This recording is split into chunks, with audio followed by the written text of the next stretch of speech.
Hello दोस्तों, स्वागत है आपका न्यू वीडियो में। आज हम बात करेंगे कि class 6 chapter 3 history. Class 6 chapter 3 पिछली वीडियो हमने पार्ट 1 करा दिया है दोस्त, चैप्टर 3 क्लास 6 का। इस वीडियो में हम part 2 chapter 3 part 2 history part 2 के बारे में जानेंगे। इस चैप्टर का क्या नाम भाई? इस चैप्टर का नाम है हमारा, इस चैप्टर का नाम है अध्याय 3 आरंभिक नगर। इसके बारे में हम बात करेंगे। हम पिछली वीडियो में हमने बात कर लिया था, कहाँ तक हमने बात कर लिया था? यहाँ तक हमने बात किया फ्रियोंस के तक, यहाँ तक हमने बात कर लिया था। यहाँ तक हमने पिछली वीडियो में बात कर लिया था। आज हम बात करेंगे आगे की खोज के बारे में कि आगे की खोज कैसे हुई थी, लोगों ने आग की खोज कैसे की थी। आज हम बात करेंगे आग की खोज के बारे में। तो दोस्तों चलिए शुरू करते हैं बिना किसी देरी की आग की खोज के बारे में। तो जो पॉइंट पे हम यहाँ पर हाईलाइट करेंगे, यानी कि नोट डाउन करेंगे, आप उसको नोट डाउन भी कर सकते हैं, अपने नोट्स भी बना सकते हैं ताकि एग्जाम में आपके लिए मोस्ट इंपॉर्टेंट हो। चलिए शुरू करते हैं बिना किसी देरी के। तो हमारी कच्चे माल की खोज कैसे हुई थी? कच्चे माल की खोज कैसे हुई? कच्चे माल की खोज में तो कच्चे माल उन पदार्थों के कच्चे माल किस पदार्थ उन पदार्थों के तो या तो प्राकृतिक रूप से मिलते हैं।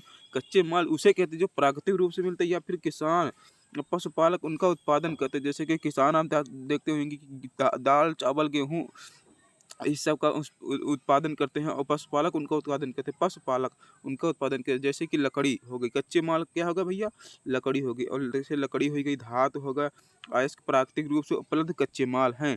ये जो धातु हो गई, लकड़ी हो गई, और प्राकृतिक रूप से उपलब्ध अयस्क जो प्राकृतिक रूप से अयस्क उपलब्ध जो मिट्टी से खुदाई से प्राप्त होते हैं, अयस्क खनिज उसे कहते हैं, अयस्क खनिज वो भी कच्चे माल में आते हैं। इनसे फिर कई तरह की चीज़ें बनाई जाती हैं। इनसे कई तरह की चीज़ें, मिसाल के तौर पर किसानों द्वारा पैदा किए गए कपास को कच्चा माल कहते हैं। किसे कहते हैं कच्चा माल? किसान द्वारा पैदा किए गए कपास को क्या कहते हैं? कच्चा माल कहते हैं। जो किसान पैदा करते हैं अपने खेतों में, जो कपास, जिसे कि कपास हो गया, जूट हो गया, और जिसे कपड़े बनते हैं कपास से, उसे क्या कहते हैं? कच्चा माल कहते हैं। दोस्तों आगे बढ़ते हैं।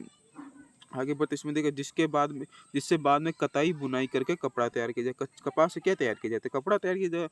मामूली सी बात है, हड़प्पा में लोगों की कई चीज़ें नहीं वहीं मिलती थी, लेकिन तांबा हो गया, लोहा हो गया, सोना हो गया, चांदी हो गया, बहुमूल्य पदार्थ, यानी कि बहुमूल्य पदार्थ, ये सारी बहुमूल्य पदार्थ, तांबा, लोहा, सोना, चांदी, हीरा, मोती, ये सारे बहुमूल्य पदार्थ जैसे पदार्थों को वे दूर दूर से आयात करते थे, यानी कि मंगवाते थे। वो कि इतनी सारी जो तांबा, लोहा, सोना, चांदी, बहुमूल्य चीज़ें, जो पदार्थ थी, जो जो जो वहाँ के लोग थे, कहाँ से? हड़प्पा के लोग थे ना, तो बहुत दूर दूर से, जैसे ईरान इराक से मंगवाते थे। दूर दूर से कहीं मंगवाते, अफगानिस्तान से मंगवाते होंगे, तो वहाँ आयात करते, यानी कि मंगवाते थे। तो चलिए आगे बढ़ते हैं। हम आगे क्या दिया गया है, आगे इसमें है यहाँ पर, इसमें हड़प्पा के लोग तांबे का आयात, यहाँ पर दिया गया तो हड़प्पा के लोग तांबे का आयात संभवतः आज के राजस्थान से करते थे। आप इस पॉइंट को जरूर, इस लाइन को नोट कीजिए कि हड़प्पा के लोग तांबे का आयात कहाँ से करते? तो तांबे का आयात कहाँ से करते थे? राजस्थान से करते थे। कहाँ से करते थे? राजस्थान से करते थे। आगे बढ़ते हैं। यहाँ की पश्चिमी एशियाई देश ओमान से भी तांबे का आयात किया जाता था। ओमान से भी तांबे का आयात किया जाता है। राजस्थान और ओमान से तांबे का आयात किया जाता है। ये लाइन आप लीजिएगा। कांसे बनाने के लिए तांबे का साथ मिलाई जाने वाली धातु टीन का आयात आधुनिक ईरान से होता है। जो कांसा बना, जैसे आप कांसा बनाएंगे तो उसमें आप टीन मिलाएंगे। टीन का आयात कहाँ से? अफगानिस्तान, आधुनिक ईरान और अफगानिस्तान से किया जाता है। इस लाइन को आप भी नोट कीजिएगा। यहाँ से आप लाइन नोट कीजिए कि यहाँ से लेकर यहाँ तक आप लाइन नोट कीजिएगा। लेकिन लिखना है कि कांसे बनाने के लिए तांबे का साथ मिलाई जाने वाली धातु जिसका टीन कहते हैं, उसका आयात ईरान और अफगानिस्तान से किया जाता था। कहाँ से किया? अफगानिस्तान और ईरान से किया जाता था।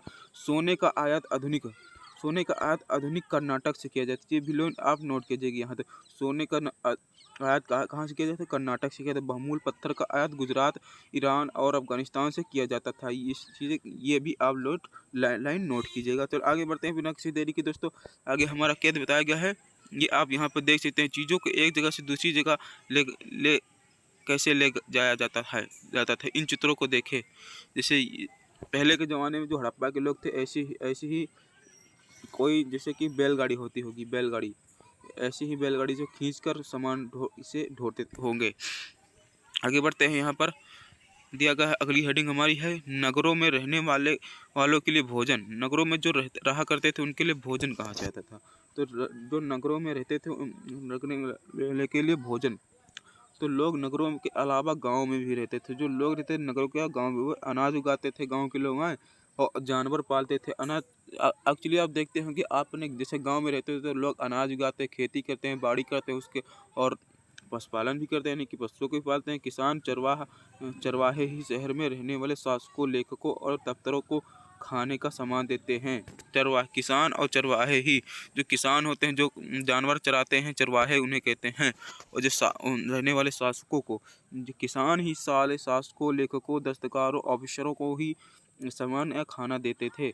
पौधों के अवशेषों से पता चलता है, यहाँ पर दिए गए पौधे के अवशेषों से पता चलता है हड़प्पा के लोग गेहूँ, जौ, दालें, मटर, धान, तिल, सरसों उगाते थे। ये लाइन आप नोट कीजिए कि हड़प्पा के लोग गेहूँ, जौ, दालें, मटर, धान और तिल, सरसों उगाते थे। आगे बढ़ते हैं कि आगे जमीन की जुताई के लिए हल का प्रयोग एक नई बात थी। ये भी आप पॉइंट नोट कीजिए कि हड़प्पा के समय में जब जमीन की जुताई की जाती तो हल का एक प्रयोग होता था, वो एक नई तकनीक थी।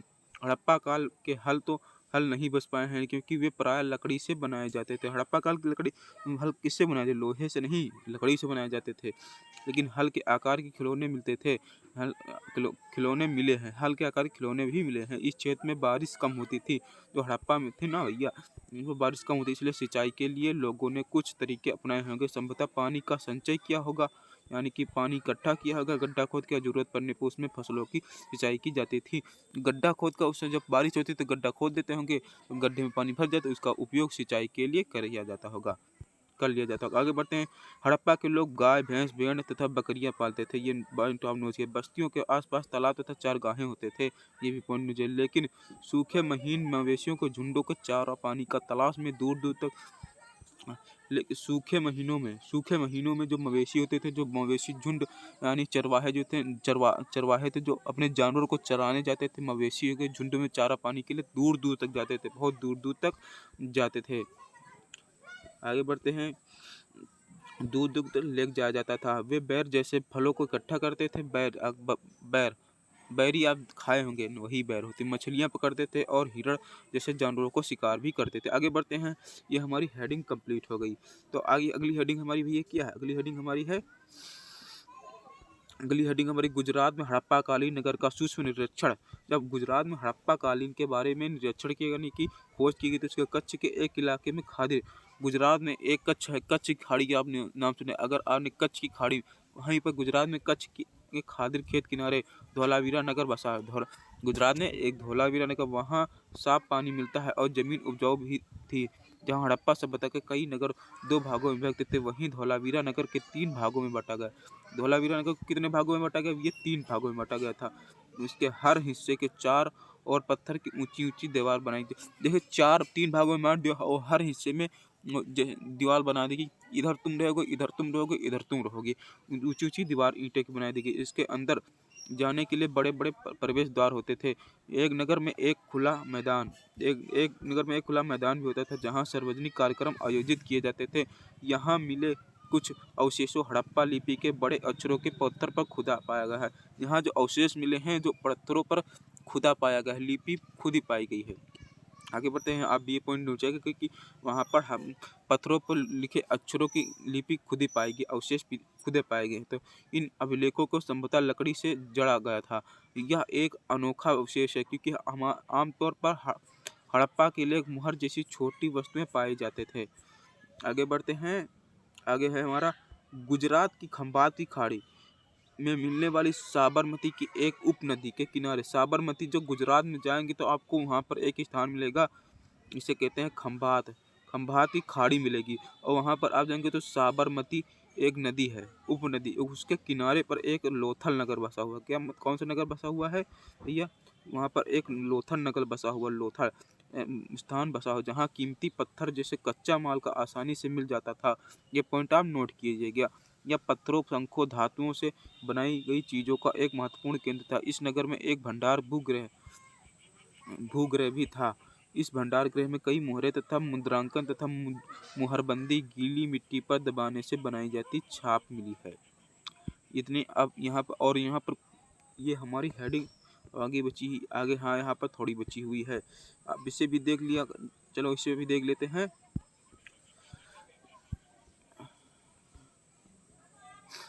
यहाँ पर एक इमारत मिलती है जहाँ संभवतः मनके बनाने का काम होता था। पत्थर के टुकड़े, अंध बने मनके बनाने वाले उपकरण और तैयार मनके भी यहाँ मिलते हैं।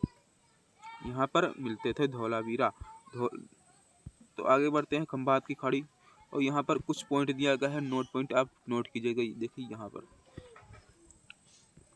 यहाँ पर लोथल का बंदरगाह है। यहाँ बड़ा तालाब लोथल का बंदरगाह रहा है, जहाँ समुद्र के रास्ते आने वाली नावें रुकती थी। संभवतः यहाँ पर माल चढ़ाया उतारा जाता होगा। क्या माल चढ़ाया उतारा? आप यहाँ पर पॉइंट पे नोट कीजिए कि आपको लोथल बंदरगाह में एक बड़ा तालाब, लोथल बंदरगाह एक बड़ा तालाब था, जहाँ पर समुद्र से आने वाली वस्तुएं, नाव से लदी वस्तुएं या खनिज, नाव से लदी वस्तुएं, खनिज, सोना चांदी, ये सब हीरे मोती खनिज हो अगर इसमें आ गए, और उस संभवतः वहाँ पर जहाँ उतारा जाता है लोथल के तालाब पे यानी कि बंदरगाह में चढ़ाया उतारा जाता था, लादा जाता था। तो आगे बढ़ते हैं दोस्तों। हमारी अगली कुछ यहाँ पर दिया गया है कि मुद्रा, मुहर और मुद्रांकन या मुहरबंदी कैसे हुई। मोहरों का प्रयोग सामान से भरे उन डिब्बों तथा थैलों में चिन्हित करने के लिए किया जाता होगा, जिन्हें एक जगह से दूसरी जगह भेजा जाता था। थैलों को बंद करने के बाद उसके खुलने पर गीली मिट्टी पोतकर उन पर मुहर लगाई जाती। जब थैले बंद कर दिए जाते थे ना, तो उन पर उनके मुंह पर यानी कि मुहाने पर जहाँ बंद होता था, वहाँ पर गीली मिट्टी लगा कर उस पर मुहर लगा दी जाती थी। देखिए बदले ना, मुहर छाप की मुहरबंदी कहते हैं। मुहर छाप को ही क्या कहते हैं? मुहरबंदी कहते हैं। मुहर छाप को है क्या कहते हैं? मुहरबंदी कहते हैं। अगर यह छाप टूटी हुई नहीं होती तो साबित हो जाता था कि सामान के साथ कोई छेड़छाड़ नहीं हुई है, इसलिए मुहरबंदी का प्रयोग किया जाता था। तो दोस्तों आगे बढ़ते हैं। सभ्यता के अंत का समय यहाँ पर देख लेते हैं। अगली हेडिंग हमारी क्या है भैया? अगली हेडिंग हमारी सभ्यता के अंत का समय। तो सभ्यता के अंत के समय के बारे में जान लेते हैं। तो सभ्यता का अंत कैसे हुआ था? लगभग 2900 साल पहले एक बड़ा बदलाव देखने को मिलता है। अचानक लोगों ने इन नगरों को छोड़ दिया। हड़प्पा के नगरों को अचानक लोगों ने छोड़ना शुरू कर दिया। लेखन, मुहर और बांटों का प्रयोग बंद हो गया। धीरे धीरे सब सारी चीजें बंद, लेखन, बांटों, मुहर का प्रयोग भी बंद हो गया। दूर दूर के कच्चे माल का आयात काफी कम हो गया। मोहनजोदड़ो में सड़कों पर कचरे के ढेर बनने लगे। जल निकासी प्रणाली नष्ट हो गई, इनकी जल निकलना बंद हो गया था, और नगर जो है भर गए थे, पानी की कूड़ा कचरे से भर गए थे। और सड़कों पर झुग्गी नुमा घर बनाए जाने लगे थे। सड़कों के ऊपर झुग्गी नुमा घर बनाए जाने लगे। यह सब क्या हुआ? कुछ पता नहीं है। कुछ विद्वानों का कहना है कि नदियां सूख गई थी। अन्य का कहना है कि जंगलों का विनाश हो गया था। कुछ वैज्ञानिक कहते थे, यानी कि पुरातत्वविद कहते थे, कुछ विद्वान कहते थे कि जंगल सूख गए, नदियां सूख गई, तालाब सूख गए, झरने सूख गए, और कोई विद्वान कहता है कि जंगलों में आग लगी जिससे कि जंगल विनाश हो गए। इस कारण से ये हो सकता है कि ईंटें पकने के लिए ईंधन का जरूरत पड़ती थी। इसके अलावा मवेशियों के बड़े बड़े झुंडों से चरगाह और घास वाले मैदान समाप्त हो गए होंगे। कुछ इलाकों में बाढ़ आ गई होगी, लेकिन इन कारणों से स्पष्ट नहीं हो पाता है कि कभी नगरों का अंत कैसे हुआ होगा, क्योंकि बाढ़, नदियों के सूखने का असर कुछ ही इलाकों में हुआ होगा। जब अक्सर आप जैसे कि बाढ़ आती है तो देखते होंगे कि इसका असर कुछ ही क्षेत्र पर होता होगा, ज़्यादा नहीं क्षेत्र पर नहीं होता होगा। तो आगे बढ़ते हैं। ऐसा लगता है कि शासकों का नियंत्रण समाप्त हो गया होगा। जो भी हुआ हो, परिवर्तन का असर बिल्कुल साफ दिखाई देता है। आधुनिक पाकिस्तान के सिंध और पंजाब की बस्तियां उजड़ गई थी। ये आप नोट कीजिए कि जिससे कि सूखा पड़ गया होगा, जिससे सूखा पड़ गया, जंगल जल गए, ये सब चीज़ें आपको लिख लेनी है नोट पॉइंट पे। और आधुनिक पाकिस्तान के सिंध और पंजाब की बस्तियां उजड़ गई, और कई लोग पूर्व और दक्षिण के इलाकों की नई छोटी बस्तियों में जाकर बस गए थे। इसके लगभग 1400 साल बाद नए नगरों का विकास है। इनके बारे में तुम अध्याय 5 और 8 में पढ़ोगे। किस अध्याय में पढ़ोगे? 5 और 8 अध्याय में पढ़ोगे। तो यहाँ तक हमारा चैप्टर ये कंप्लीट हो गया तीसरा। और यहाँ पर कुछ और चीज़ बताई गई, इसके बारे में भी जान लिया जाता है, जान ले। चलो चलो भाई, इसके बारे में जान लेते हैं कि अन्यंत्र अपने एटलस में मिस्र को ढूंढ। अपने एटलस में आप ढूंढेंगे मिस्र, मध्य एशिया, मिस्र अफ्रीका में पड़ता है। मिस्र कहाँ पड़ता है? अफ्रीका में। नील नदी के आसपास वाले इलाकों को छोड़कर मिस्र का अधिकांश भाग रेगिस्तान है। यहाँ पर नील नदी है, आपने इसी से ज़्यादातर व्यापार होता है। ब्रिटिश काल में इसी नील नदी से ही ज़्यादातर व्यापार होता था, जिससे कि अंग्रेज आसानी से अपने भारत देश से कच्चे माल को लेकर अपनी इंग्लैंड जाते थे और यहाँ से वस्तुओं को तैयार लेकर अपने भारत में लाते थे, बेच देते थे। नील नदी के कारण ही ज़्यादा ब्रिटिश लोगों का जो है व्यापार चलता था, भारत से जल्दी हो जाते थे, क्योंकि वहाँ पर रास्ता आसान पड़ जाए, शॉर्टकट पड़ जाए। तो वहाँ से नहीं तो वो अफ्रीका महाद्वीप पूरा घूम कर हिंद महासागर से होते हुए पर आना पड़ता था। तो देखते हैं, आगे बढ़ते हैं। लगभग 500 साल पहले मिस्र शासन करने वाले राजाओं ने सोना, चांदी, हाथी के दांत, लकड़ी और हीरे जवाहरात लाने के अपनी सेनाएं दूर दूर तक भेजी थी। उन्होंने बड़े बड़े मकबरे बनवाए थे वहाँ के राजा, इन्हें पिरामिड कहते हैं। जब आप मिस्र में जाएंगे तो देखेंगे कि वहाँ पर पिरामिड, ये देखिए यहाँ पर पिरामिड बने हुए हैं। ये होगा पिरामिड, बड़े बड़े पिरामिड बनवाए गए के नाम से जाना जाता था। अब पिरामिड के नाम से जाता, राजाओं के मरने पर उनके शवों को नहीं, इन्हीं पिरामिडों में दफनाकर सुरक्षित रखा जाता था। इन शवों को मम्मी कहा जाता। जब राजाओं के जब मृत्यु हो जाती तो उनके शवों में इसी पिरामिड में रखा जाता था और उनको क्या कहा जाता? मम्मी कहा जाता था। उनको भैया क्या कहा जाता था? मम्मी कहा। आगे बढ़ते हैं। उनके शवों के साथ और भी अनेक चीज़ें दफनाई जाती थी, जैसे कि खाद्यान्न, पेय, वस्त्र, गहने, बर्तन, वाद्य यंत्र, हथियार और जानवर शामिल थे। कभी कभी शव के साथ उनके सेवक और सेविकाओं को भी दफना दिया जाता था। दुनिया के इतिहास में शवों को दफनाने की परंपरा देखते हुए मिस्र सबसे पहले ज़्यादा धन दौलत को खर्च किया जाए। ऐसा आप देख सकते हैं कि दुनिया में सबसे ज़्यादा, जैसे कि हड़प्पा काल में, मोहनजोदड़ो काल में आपको अगर आपने पढ़ा होगा तो देखने को मिलता होगा कि लोग जो है कि मृत्यु शव के साथ, यानी कि मृत्यु व्यक्ति के साथ बकरी दफना देते थे, कोई बकरी दफना देते थे या कुत्ता दफना देते थे। यानी कि उनको ऐसा लगता था कि मरने के बाद भी जीवन होता है, जो जिससे खाने की जरूरत पड़ती, इसलिए वो दफना देते थे बकरी को, कुत्ता को, किसी जानवर को दफना देते थे। तो इसकी परंपरा सबसे ज़्यादा सोना, चांदी और बड़े लोगों में, जैसे आप देखते होंगे कि बड़े लोग, अमीर लोग हैं, तो वो अपने साथ सोना, चांदी, हीरा जवाहरात और खाने वाली चीज़ें, जैसे कि यही यार गहने, बर्तन, ये सब सारे बर्तन और सब दारू वारू, ये सब बकरी सब अपने साथ दफनाते थे। जो अमीर वाले लोग थे ना, तो ज़्यादातर अपने साथ सोना, चांदी, हीरे जवाहरात दफनाते थे और खाने वाली वस्तुएं भी दफनाते थे। और जो छोटे लोग थे तो सिर्फ अपने खाने वाली चीज़ें ही दफना पाते थे। तो ये सबसे पहले इसका इस दफनाने का काम, यानी कि सबसे पहले दफनाने का काम जो ज़्यादा से ज़्यादा चीज़ों को खर्च किया दफनाने में, तो कौन सा देश था? मिस्र था। कौन सा भैया देश था? वो कौन सा देश था? वो मिस्र था। तो हमारा भैया ये चैप्टर ख़त्म हो गया है। चैप्टर 3 हमारा समाप्त हो गया है। आपको यहाँ पर आप क्वेश्चन कर लीजिएगा। हमने पूरा चैप्टर पढ़ा दिया है। ये हमारी सेकंड वीडियो है। ये हमारी कौन सी है? सेकंड वीडियो है। ये हमारी दूसरी वीडियो है। ये हमारी सेकंड वीडियो है। पिछली वीडियो में हमने आपको बता दिया था आधे चैप्टर का, इस वीडियो में हमने पूरा आपको चैप्टर का। अगले वीडियो में हम बात करेंगे अध्याय 4 के बारे में। तो दोस्तों, अगर आपको ये वीडियो अच्छा लगे तो वीडियो को लाइक कीजिए, चैनल को सब्सक्राइब कीजिए, वीडियो को अपने दोस्तों को शेयर कीजिए और कमेंट करना ना भूलें कि आपको वीडियो कैसा लगा। तो दोस्तों, आज के लिए इतना ही। जय हिंद, जय भारत, वंदे मातरम।